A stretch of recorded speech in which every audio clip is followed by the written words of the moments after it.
Hi, this is Anthony. Today's topic is detoxify your finances. Now, I'll have what I read in the show notes so you can go back and look at it later. But here are some fairly simple things to start doing this weekend. Though these are simple, they're not always easy. Speak to your older parents about their end of life wishes. Do they want to be buried? Do they want to be cremated? Where do they want to be buried? What type of name and date do they want on their headstone? What type of memorial service do they want, if any? Do they have a will or a trust? What's in it? Where are the documents located? Do they have a lawyer that will handle the estate?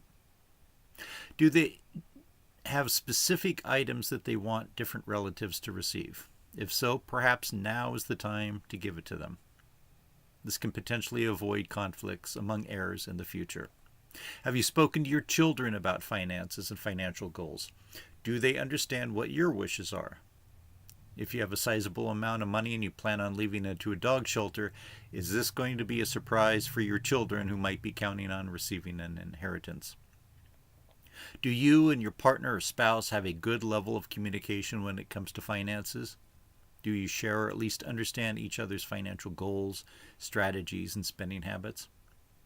People who are good matches with each other on many different levels are not always great when it comes to financial habits.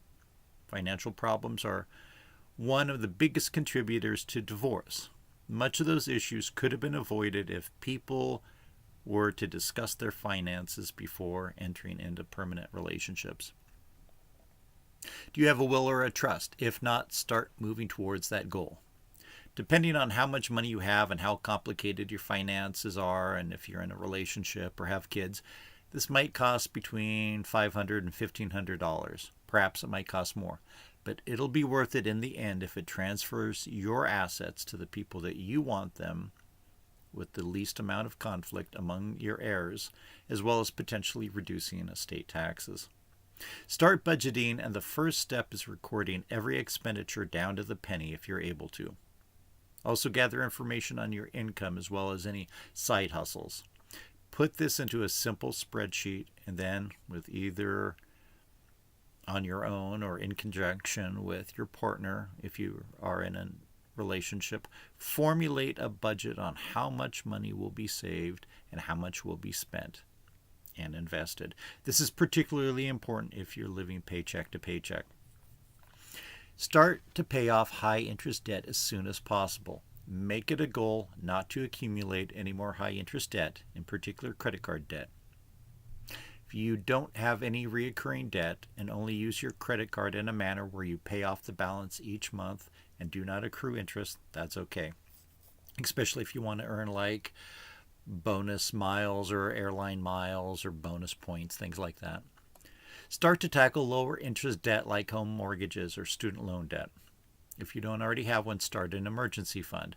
This is money for an emergency, not a future trip to Disneyland.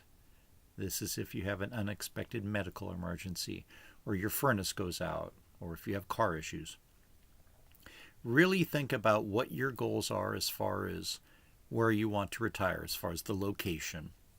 When do you want to retire? How much money do you think that it will take to live in retirement? And how long do you think your retirement might last?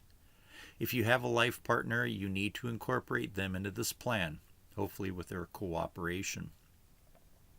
What are your other goals? Buying a second house, children or grandchildren's education, long vacations? Think about that and put that into your plan. Have you started saving for retirement? If you have an employer and they have a 401k, are you participating? Have you started your own Roth IRA if you qualify? Do you have an emergency fund that's equal to 3 to 6 months of your earnings if you're unemployed unexpectedly? Do you have a healthy amount of money in your savings and checking accounts? If you don't have a 401k and a Roth IRA or some other type of retirement vehicles, you need to educate yourself about them and start contributing to them. Lastly, create a filing system or some type of storage system that keeps all of your financial papers and documents together. This will help you when you do your taxes, and this could help family members in case of your demise. Very few of these suggestions are fun or comfortable, but they're really necessary to start working on them as soon as possible. Love to hear from you. Hit like, hit subscribe, leave a comment. What have you been doing? Let's hold people accountable, including myself. Love to hear from you. I read all your messages and reply to them eventually. Thank you so much for your time.